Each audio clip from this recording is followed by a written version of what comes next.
இடம், வீடு போன்ற விஷயத்துக்கு ஒரு நல்ல அமைப்பை கொடுக்கக்கூடிய அமைப்பு சுக்கிரன், செவ்வாயின் சஞ்சாரங்கள் நன்றாக இருக்கிறது. அதே சமயத்தில் ராசி அதிபதியாகிய சுக்கிரனே வந்து ராசிக்குள்ளேயே இருக்கிறார்.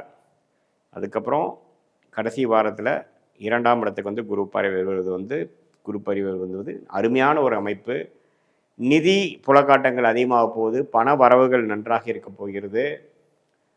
துலாம் ராசிக்கு வந்து வரவேண்டிய பணம் இதுவரை கடந்த ஒரு 4 மாதமாக 5 மாதமாக எல்லாம் கொஞ்சம் டிலேவாக இருந்துட்டு இருக்கக்கூடிய அமைப்புகள்லாம் வந்து பரிபூர்ணமாக மாறி அந்த உச்ச குருவின் பார்வை 2ஆம் இடத்தில் விழுவதனாலே கொஞ்சம் பண வரவு கொஞ்சம் நல்லா இருக்க போகுது.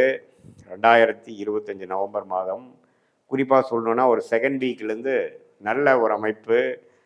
இடம் சார்ந்த விஷயங்கள், பூமி சார்ந்த விஷயத்தினால கொஞ்சம் நல்ல பலன் பெறக்கூடிய அமைப்புகள்,